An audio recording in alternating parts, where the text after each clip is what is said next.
వైనాడు బాధితులకు సాయం చేసేందుకు సినీ తారలు తమ వంతుగా ముందుకొస్తున్నారు.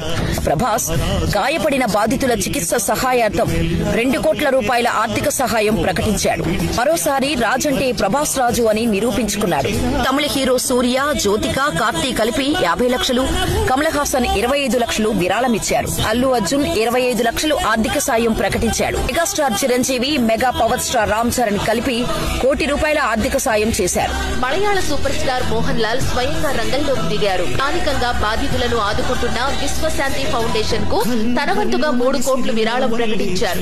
మరో తమిళ నటుడు విక్రమ్ 20 లక్షలు విరాళంగా ఇస్తున్నట్లు ప్రకటించాడు. నయనతార, ఆమె భర్త విఘ్నేష్ కలిసి 20 లక్షలు విరాళం ప్రకటించారు. మలయాళ సూపర్ స్టార్ మమ్ముట్టి, ఆయన తనయుడు దుల్కర్ కలిపి 35 లక్షలు విరాళం ప్రకటించారు. ఫాహద్ ఫాజిల్ కూడా 25 లక్షలు విరాళంగా ప్రకటించాడు. మలయాళ నటుడు దుల్కర్ సల్మాన్ నటిస్తోన్న కొత్త సినిమా లక్కీ భాస్కర్ చిత్ర యూనిట్ 5 లక్షలు విరాళం ప్రకటించింది. రష్మిక 10 లక్షలు విరాళంగా ఇస్తున్నట్లు చెప్పుకొచ్చింది.